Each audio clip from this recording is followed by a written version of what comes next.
اعوذ باللہ من الشیطان الرجیم بسم اللہ الرحمن الرحیم۔ ناظرین محترم السلام علیکم، میں ہوں آپ کا میزبان محمد رئیس احمد۔ رحمت سحر میں ہم آپ کو خوش آمدید کہتے ہیں۔ اس سلسلے کا آغاز لاہور اسٹوڈیو سے کیا جا چکا ہے۔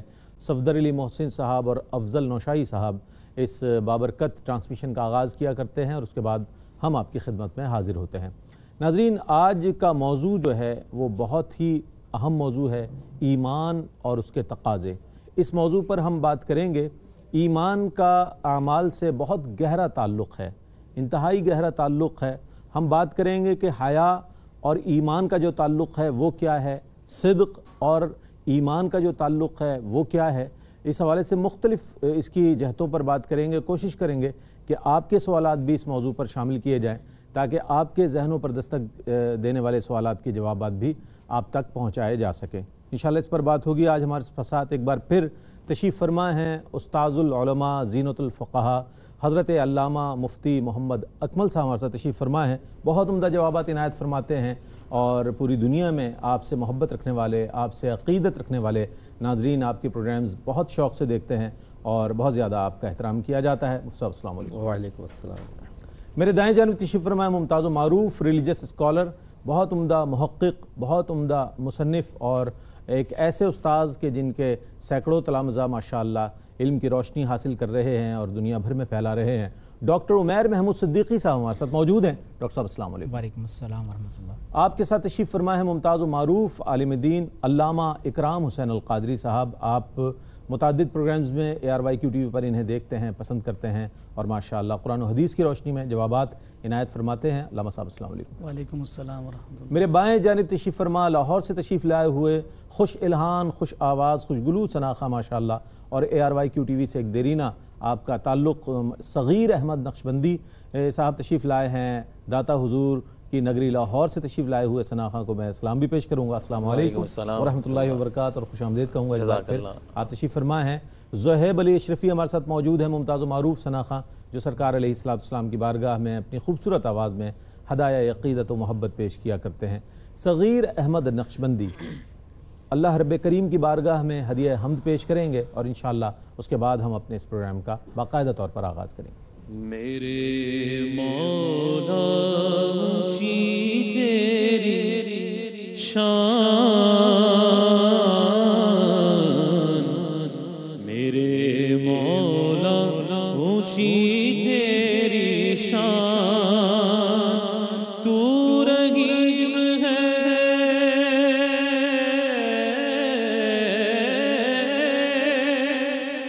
مولا،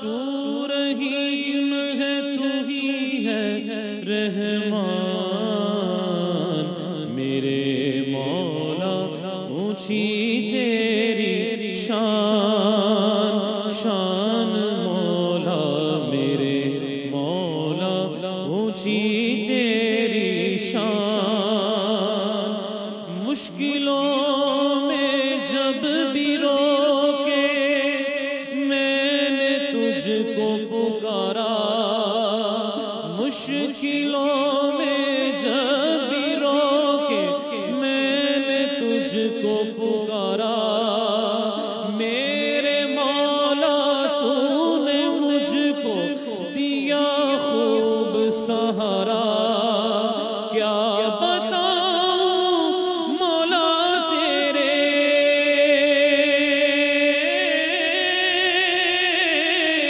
کیا بتاؤں مولا تیرے، کیا بتاؤں مولا تیرے، کتنے ہیں احسان، میرے مولا اونچی تیری شان، شان مولا میرے مولا اونچی تیری شان، 70 ماؤں سے بھی بڑھ کے مولا تیرا پیار ہے، معاف کر دے سب خطائیں مولا تو غفار ہے، رحم کرنا شان تیری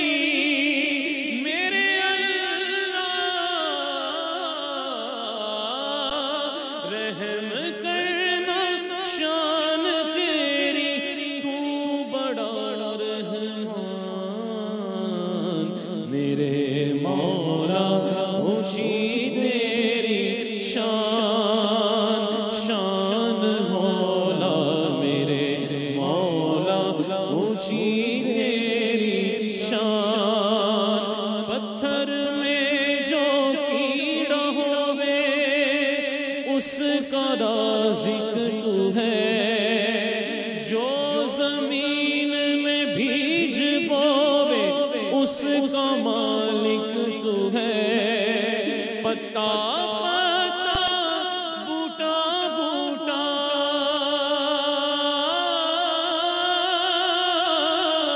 پتا پتا بوٹا بوٹا پتا پتا بوٹا بوٹا کرے حمد بیان میرے مولا اونچی تیری شان۔ آخری شعر ہے، اس دعا میں شامل ہو جائیے گا۔ دل سے کہیے اللہ اللہ، راضی رب ہو جاوے میرے وطن پہ میرے مولا آنچ بھی نہ آوے، میرے وطن پہ میرے مولا آنچ بھی نہ آوے، مولا تجھ سے یہی دعا ہے،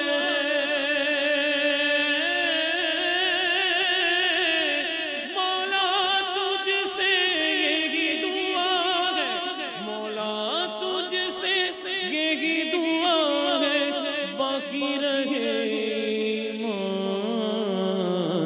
میرے مولا اونچی تیری شان، شان مولا میرے مولا اونچی تیری شان۔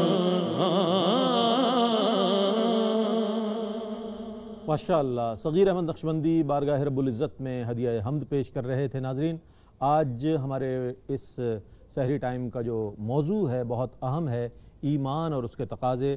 مفتی صاحب قبلہ یہ فرمائیے گا کہ کلمہ ایمان لا الہ الا اللہ کی اہمیت پر بھی روشنی ڈالیے اور ایمان کے حوالے سے وضاحت فرمائیے اس کی اہمیت کے حوالے سے۔ اعوذ باللہ من الشیطان الرجیم، بسم اللہ الرحمن الرحیم۔ ایمان کی پہلے تعریف واضح ہو جائے تو بہت اچھا ہے کہ ایمان اصل میں ایک یقین کا نام ہے، اور یقین ایک قلبی کیفیت کو کہتے ہیں۔ یہ قلب کی اس کیفیت کا نام ہے کہ اس کی جانب مخالف بالکل 0% ہو جائے، تو جس چیز کے بارے میں 100% شیورٹی حاصل ہو اور اس کی جانب مخالف 0 ہو، اس چیز کے بارے میں ہم کہتے ہیں یقین حاصل ہے۔ جیسے اللہ تبارک و تعالیٰ ایک ہے، ہمارا قلب گواہی دیتا ہے کہ یہ 100% ہم مانتے ہیں، دل سے گواہی دیتا ہے، اور اللہ تعالیٰ ایک نہیں ہے، یہ ہمارے قلب میں 0% ہے۔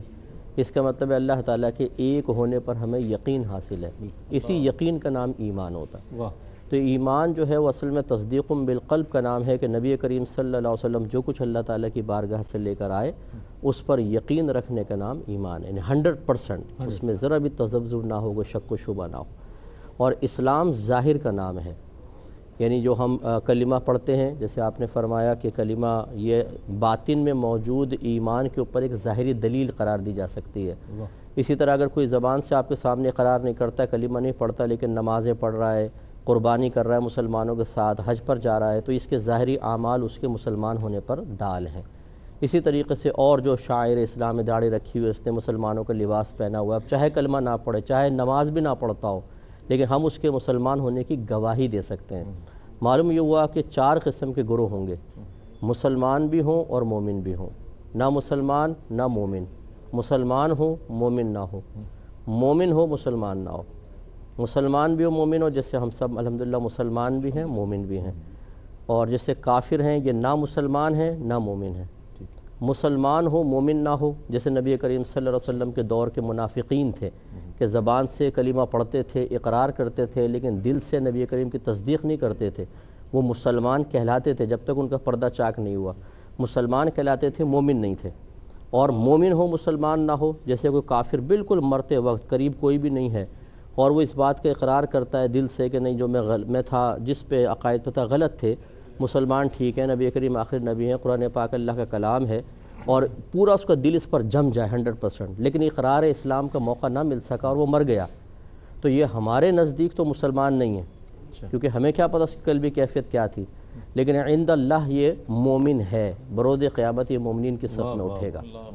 تو اس طریقے سے معلوم یہ ہوا کہ ایمان جو ہے وہ اصل میں ایک باطنی تصدیق کا نام ہے، ظاہر اسلام کا ظاہر، یعنی جب ہم اجرائے احکام اسلام کرنا چاہیں گے تو ظاہر کا اعتبار ہوگا، اور اس پہ دلیل دیکھیے اللہ تعالیٰ نے ارشاد فرمایا کہ وَالْعَصْرِ إِنَّ الْإِنسَانَ لَفِي خُسْرٍ، عصر کی قسم تمام انسان خسارے میں ہیں۔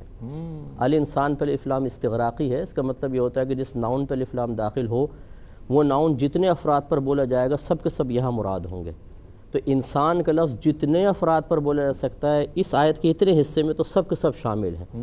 اس میں اگر آپ دیکھیں قطع نظر اگلے حصے سے انبیاء علیہ السلام، صحابہ کرام، اولیاء اعظام، مومنین، مومنات، کافر، غیر کافر سب شامل، پھر استثناء فرمایا الا الذین آمنوا، مگر وہ جو ایمان لائے، وعملوا الصالحات، اور جنہوں نے نیک اعمال کیے، وتواصوا بالحق وتواصوا بالصبر۔ یہ جو آگے ارشاد فرمایا الا الذین آمنوا، یہ عقائد کی درستگی کی طرف اشارہ ہے، وعملوا الصالحات اعمال صالحہ کی طرف، اور پھر ان دونوں کا تعلق ایک شخص کے اپنے ذات کے ساتھ ہو سکتا ہے، تو یا شیخ اپنی دیکھ نہیں بلکہ وتواصوا بالحق وتواصوا بالصبر، پھر دوسروں کی بھی فکر کرنی ہے، امر بالمعروف و نہی عن المنکر بھی کرنا ہے، اور انہیں اس طرف لے کر آنا ہے۔ تو معلوم ہوا کہ ایمان اللہ کے نزدیک بہت زیادہ اہمیت کا حامل ہے۔ کیا کہنے، کیا بڑی ہی صراحت کے ساتھ ماشاءاللہ، اور سورۃ العصر کے تناظر میں بہت خوبصورت انداز میں ایمان کی تعریف کے حوالے سے مفتی صاحب نے ارشاد فرمایا۔ ہم آگے بڑھیں گے اور ڈاکٹر صاحب سے معلوم کرنا چاہیں گے، ڈاکٹر صاحب کلمہ پڑھ لینے کے بعد ایمان کے کیا کیا تقاضے ہیں؟ ایمان کا تعارف تو ہو گیا، میں چاہوں گا اس پر تقاضوں پر کچھ گفتگو فرمائیں۔ بسم اللہ الرحمن الرحیم۔ ایمان کے بہت سے تقاضے ہیں، لیکن قرآن مجید میں اللہ رب العزت نے بہت واضح طور پر ایک ایسی بات ارشاد فرمائی ہے کہ اس میں تمام تر تعلیمات کا خلاصہ آ جاتا ہے۔ اللہ نے فرمایا وما آتاکم الرسول فخذوہ وما نہاکم عنہ فانتہوا، فرمایا جو محمد رسول اللہ صلی اللہ علیہ وسلم تمہیں عطا فرما دیں وہ لے لو، اور جس بات سے حضور علیہ الصلوۃ والسلام منع فرما دیں فرمایا اس سے رک جاؤ۔ ایمان کا سب سے بڑا تقاضا یہ ہے کہ محمد رسول اللہ صلی اللہ علیہ وسلم کی بارگاہ میں اپنے آپ کو سرنڈر کر دیا جائے، جو قرآن مجید میں اللہ رب العزت نے فرمایا کہ فلا وربک، فرمایا کہ ان تمام تر کافروں کے اعتراضات کو اللہ نے رد فرمایا، فرمایا نہیں، فرمایا وربک، آپ کے رب کی قسم، لا یؤمنون حتی یحکموک فیما شجر بینہم ثم لا یجدوا فی انفسہم حرجا مما قضیت ویسلموا تسلیما، فرمایا کہ آپ کے رب کی قسم اے محبوب صلی اللہ علیہ وسلم، یہ لوگ صاحب ایمان ہو ہی نہیں سکتے اگر اپنے درمیان پھوٹنے والے ہر مسئلے میں، چاہے وہ ان کی عبادات ہوں، معاملات ہوں، دفاع ہو، سماج ہو، معاشرت ہو، سیاست ہو، معیشت ہو، فرمایا ہر مسئلے میں آپ کو اپنا فیصلہ کرنے والا تسلیم نہ کر لیں۔ فرمایا کہ جب آپ کی بارگاہ سے ایک مرتبہ کوئی فیصلہ ہو جائے تو پھر اپنے دل میں اس سے متعلق تنگی بھی محسوس نہ کریں اور مکمل طور پر آپ کی بارگاہ میں اپنے آپ کو سرنڈر کر دیا جائے۔ اب آپ دیکھیے کہ قرآن مجید میں خود اللہ رب العزت نے ایک مقام پر ارشاد فرمایا کہ احسب الناس، فرمایا کیا لوگوں نے یہ گمان کر لیا ہے؟ جو اقبال نے کہا تھا کہ زبان سے کہہ بھی دیا لا الہ تو کیا حاصل، یعنی یہ اقبال کا مجھے ایک اور فارسی کا ایک مجھے جملہ ان کا یاد آ رہا ہے، وہ فرماتے ہیں کہ چوں می گویم مسلمانم بلرزم، فرماتے ہیں کہ جب میں زبان سے یہ کہتا ہوں کہ میں مسلمان ہوں تو مجھ پر لرزہ طاری ہو جاتا ہے، کیوں؟ فرماتے ہیں کہ دانم مشکلات لا الہ را، ابھی اس بات نہیں ہوا، فرماتے ہیں کہ مجھے لا الہ کہنے کی مشکلات معلوم کہ یہ لا الہ کہہ کر تمام معبودان باطل کی نفی کر دینا، غیر کو دل سے نکال دینا، فرمایا یہ بہت مشکل کام ہے۔ تو اللہ نے فرمایا کہ احسب الناس، فرمایا کیا لوگوں نے یہ گمان کر لیا ہے کہ ان یترکوا ان یقولوا آمنا، کہ وہ صرف اتنا کہہ دیں گے کہ ہم ایمان لے آئے، یہ کافی ہوگا؟ فرمایا کہ نہیں، وہم لا یفتنون، اور ان کی آزمائش نہیں کی جائے گی۔ تو گویا کہ ایمان کے بعد ایمان کے کچھ تقاضے ہیں اور ان تقاضوں کو پورا کرنا ضروری ہے۔ وہ کیا ہے؟ تو حضور علیہ الصلوۃ والسلام نے ایک مقام پر ارشاد فرمایا کہ من اشدی امتی لی حبا ناس، فرمایا میری امت میں مجھ سے شدید ترین محبت کرنے والے لوگ وہ ہیں فرمایا کہ وہ تمہارے بعد آئیں گے، میرے بعد آئیں گے، فرمایا یکونون بعدی، میرے بعد آئیں گے، فرمایا لیکن ان کی تمنا یہ ہوگی کہ ان کا جان مال سب کچھ لے لیا جائے اور ایک بار میرا دیدار نصیب ہو جائے، ایک بار میری زیارت نصیب ہو جائے۔ اور پھر ایسے لوگوں سے جو ایمان کا یوں تقاضا پورا کریں، حضور نے اپنی محبت کا اظہار یوں فرمایا کہ یا لیتنی لقیت اخوانی، فرمایا کاش کہ میری ملاقات میرے بھائیوں سے ہوتی، فرمایا میں ان سے محبت کرتا ہوں۔ تو صحابہ نے عرض کی یا رسول اللہ صلی اللہ علیہ وسلم کیا ہم آپ کے بھائی نہیں؟ فرمایا تم میرے صحابہ ہو، فرمایا میرے بھائی وہ ہیں جو تمہارے بعد آئیں گے، فرمایا مجھے نہیں دیکھا ہوگا لیکن میرے نام پر اپنا سب کچھ قربان کر دیں گے۔ آپ آج جس صدی کے اندر موجود ہیں نا رئیس بھائی، یہ بالخصوص میری گفتگو کو جو نوجوان سن رہے ہیں، یہ جو آپ صلی اللہ علیہ وسلم سے محبت کا جو ایمانی تقاضا ہے، یہ اس قدر بڑی نعمت اللہ نے آپ کو عطا فرمائی ہے کہ اگر سب سے زیادہ محبت ہم حضور علیہ السلام سے کرتے ہیں تو یقین جانیں کہ یہ اس دنیا اور مافیہ کی تمام تر نعمتوں سے سب سے بڑھ کر نعمت ہے۔ اور ایمان کا تقاضا قرآن مجید کی اس آیت میں بیان ہوا، اللہ نے فرمایا ان المسلمین والمسلمات والمؤمنین والمؤمنات والقانتین والقانتات والصادقین والصادقات والصابرین والصابرات والخاشعین والخاشعات والمتصدقین والمتصدقات والصائمین والصائمات والحافظین لفروجہم والحافظین فروجہم والحافظات والذاکرین اللہ کثیرا والذاکرات، فرمایا کہ جن میں یہ صفات پائی جائیں گی، فرمایا کہ اعد اللہ لہم مغفرۃ و اجر عظیما، یہ ہیں وہ صاحبان ایمان جنہوں نے ایمان کے تقاضے کو پورا کیا، اور ایسے لوگوں کے لیے اللہ نے اجر عظیم تیار کر رکھا۔ کیا کہنا ہے مغز قرآن روح ایمان جان و دین، مغز قرآن روح ایمان جان و دین، ہست حب رحمت للعالمین، ہست حب رحمت للعالمین۔ ناظرین گرامی، عشق رسول صلی اللہ علیہ وآلہ وسلم کے تناظر میں ایمان کی جو تقاضے ہیں، از روح قرآن کی آیات ماشاءاللہ بہت خوبصورت انداز میں ڈاکٹر صاحب بیان فرما رہے تھے۔ ہمیں جوائن کیا ہے محمد شاہ رخ قادری، ممتاز معروف ثنا خان، آپ کو خوش آمدید کہوں گا، اور بریک کی جانب بڑھ رہے ہیں، وقفے کی جانب، وقفے کے بعد لوٹیں گے، مجھے امید ہے آپ ہمارے ساتھ رہیں گے۔ ناظرین، رحمت سحر میں آپ کا خیر مقدم ہے، اور آج ایمان اور اس کے تقاضے ہمارا موضوع ہے، اس پر بات ہو رہی ہے۔ ابتدائی سیگمنٹ میں ماشاءاللہ قبلہ مفتی محمد اکمل صاحب اور ڈاکٹر عمیر محمود صدیقی صاحب نے بہت عمدہ انداز میں جوابات عنایت فرمائے۔ آگے بڑھتے ہیں، اور علامہ صاحب کیا فرمائیے گا اس حوالے سے کہ ایمان اور عمل کا ایک بہت گہرا تعلق ہے، اور اسلام جو ہے بنیادی طور پر ایک پریکٹیکلزم ہمیں فراہم کرتا ہے، پریکٹیکل مذہب ہے ایک بنیادی طور پر، تو بے عملی کے جو نقصانات ہیں اس پر بھی کچھ کلام فرمائیے گا، اور ایمان اور عمل کا جو تعلق ہے اس پر بھی کچھ کلام فرمائیے گا۔ اعوذ باللہ من الشیطان الرجیم، بسم اللہ الرحمن الرحیم۔ بہت شکریہ رئیس بھائی، اور بڑی خوبصورت گفتگو چل رہی ہے۔ پہلے قبلہ مفتی اکمل صاحب نے بڑے جامع انداز میں ایمان کی تعریف ذکر فرمائی، اور پھر مفتی صاحب نے تو ماشاءاللہ ایمان کے جو تقاضے ہیں، یقینی طور پر آقا کائنات صلی اللہ علیہ وسلم سے قلبی وابستگی اور حقیقی وابستگی ہی ایمان کا کل اثاثہ ہے۔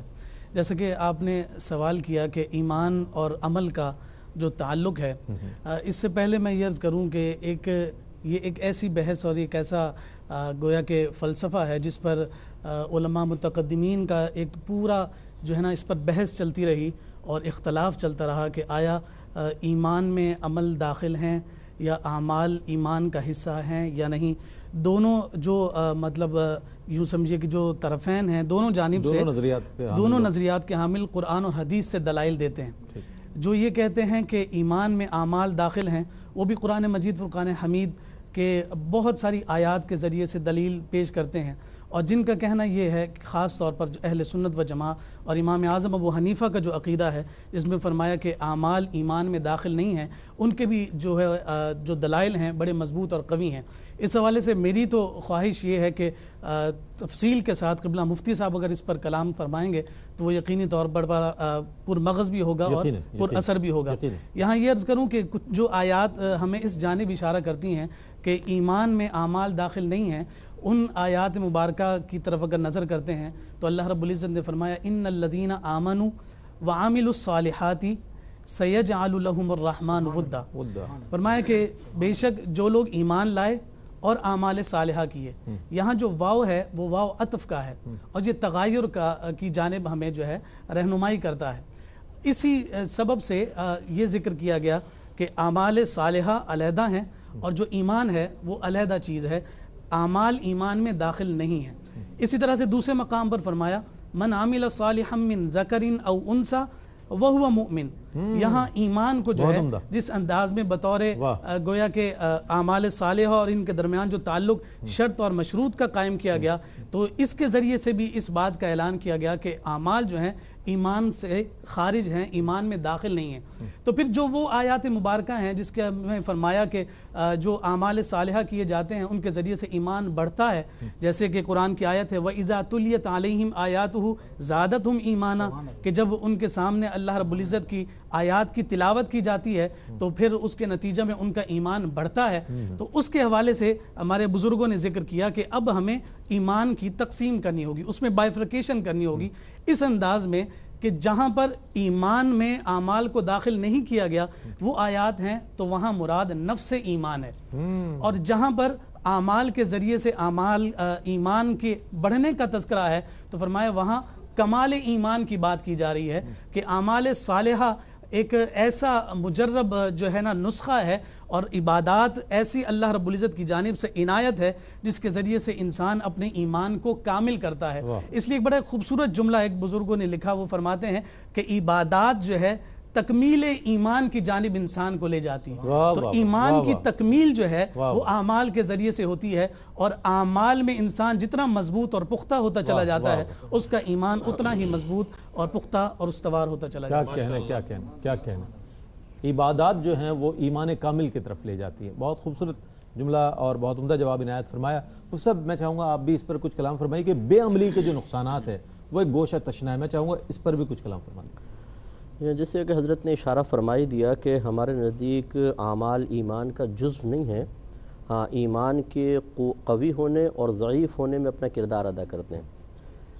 ایمان جیسے میں نے آپ کو بتایا یقین کا نام ہے، کہتے ہیں نا یہ انسان کا ایمان زائل ہو گیا۔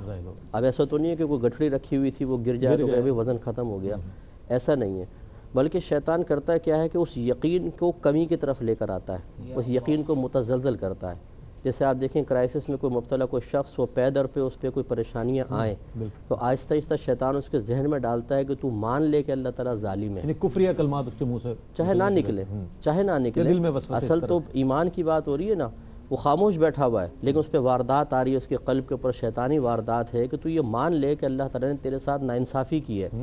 تو ایک وقت آتا ہے کہ اس کا وہ انکار کرتا ہے، اس کے باطن میں ریزسٹنس ہوتی ہے، لیکن کچھ عرصے بعد اس کا دل اگر لگاتار اور پھر مصیبتیں آ جائیں تو اس کا دل اس بات کو قبول کرنا شروع کر دیتا ہے، اور اگر وہ دل میں یقین عزم مصمم حاصل ہو جائے کہ اس کی جانب مخالف جو اس کے اندر ایک ریزسٹنس تھی، ایک تردد تھا، وہ ختم ہو گیا، اس نے قبول کر لیا، تو اس کا مطلب ہے ایمان اس کا خطرے میں پڑ گیا۔ اور اب اگر وہ اس پہ اقرار بھی کر لیتا ہے، کسی کے سامنے ظاہر کر دیتا ہے، یہ تو اور اس کے اوپر دلیل ہو گئی۔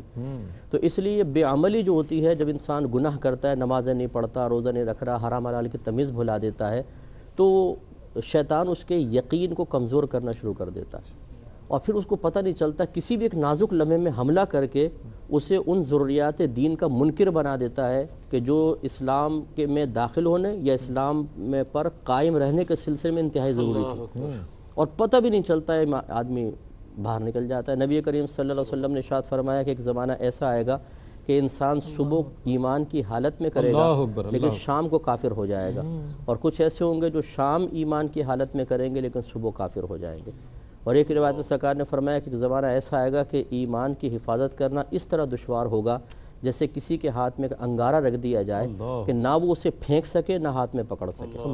اس قدر یہ نازک صورتحال جو آج کل کے دور میں ہے، فتنے دیکھیں آپ، ہمارے وہ نوجوان لڑکے لڑکیاں جو سوشل میڈیا پر بیٹھ کر بغیر کسی علم کے دینی ابحاث کر کے یا مسلک کے دفاع کے نام پر وہ پوسٹ وغیرہ ڈالتے ہیں، ان کا ایمان اتنا خطرے میں ہوتا ہے کچھ انتہا۔ ایک قاری صاحب میرے پاس آئے، کہنے لگے صاحب الحمدللہ آج تو میں نے مناظرہ جیت لیا۔ میں نے کہا مبارک ہو، کیا مناظرہ تھا؟ کہنے لگا میرا دعویٰ یہ تھا کہ جہاں بھی محفل ہوتی ہے سرکار ضرور تشریف لاتے ہیں، اور سامنے والا کہہ رہا تھا ایسا نہیں ہوتا۔ میں نے ایسے دلائل دی، اس کو قائل کر لیا۔ میں نے کہا اگر آپ اجازت دیں تو میں کچھ گزارش کروں، کہا کہ ہاں۔ میں نے کہا ہمارا تو یہ عقیدہ نہیں ہے، یہ عقیدہ نہیں ہے۔ میں نے کہا ہمارا عقیدہ یہ ہے کہ نبی کریم صلی اللہ علیہ وسلم اللہ تعالیٰ کی عطا سے جہاں تشریف لے جانا چاہیں لے جا سکتے بے ہیں، شک بے شک بے شک، اللہ نے آپ کو اختیار دیا، اختیار عطا فرمایا، بے شک، لیکن یہ نہیں ہے کہ آپ 2 آدمی محفل قائم کریں تو سرکار پہ آنا لازم ہے، معذاللہ کی ڈیوٹی نہیں ہے سرکار کی۔ تو قاری صاحب کہنے لگے دیکھا نا علماء کی صحبت میں بیٹھ کر کیسے اصلاح ہو گئی، بہت اچھے، تو میں نے دلی دل میں کہا کہ اصلاح ابھی ہوئی ہے، مناظرہ پہلے جیت کر آئی ہے۔ یہ ہمارے یہاں صورت حال ہے۔ تو یہ بے عملی جو ہے نا حضرت یہ لے کر آتی ہے ان چیزوں کی طرف، پھر انسان علماء کو کچھ نہیں سمجھتا، علم نہیں سیکھتا ہے، اعتقادات کمزور ہو جاتے ہیں اور پھر اس طرح ایمان سے باہر ہو جاتے ہیں۔ بہت عمدہ مفتی صاحب نے جواب نہایت فرمایا، اور اس میں اصلاحی چیزیں موجود تھی جو آپ تک پہنچانی بہت ضروری تھی کہ بے عملی کے جو نقصانات ہیں وہ کس حد تک جا رہے ہیں۔ اس پر مزید بات کریں گے، اس موضوع کو مزید آگے لے کر چلیں گے۔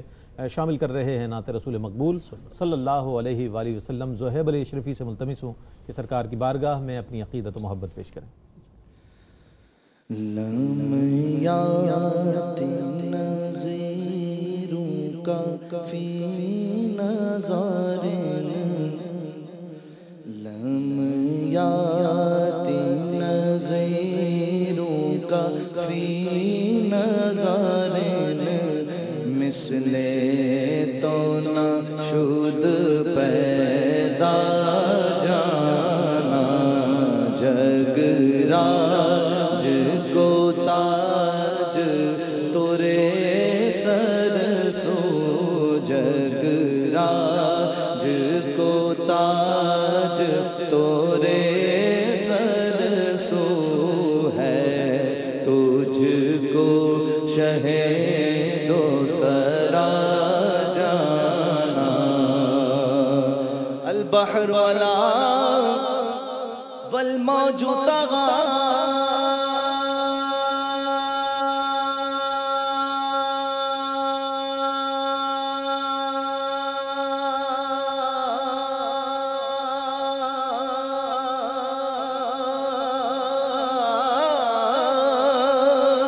من بے کسو طوفان ہو شروبا، من بے کسو طوفان ہو شروبا، منجدھار میں ہوں بگڑی ہے ہوا، منجدھار میں ہوں بگڑی ہے ہوا، یا رسول اللہ یا حبیب اللہ، یا رسول اللہ یا حبیب اللہ، منجدھار میں ہو بگڑی ہے ہوا، موری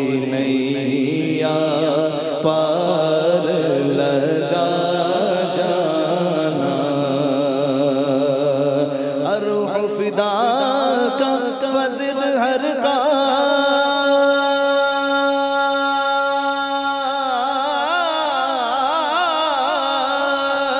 یک شعلہ دیگر بر زن عشقا، یک شعلہ دیگر بر زن عشقا، مورا تن من دھن سب پھونک دیا، مورا تن من دھن سب پھونک دیا، یہ جان بے پیارے جلا جانا، انفیت شیوں و سخاقاتوں، میں گیسوے پاکے ابر کرم، اے گیسوے پاکے ابر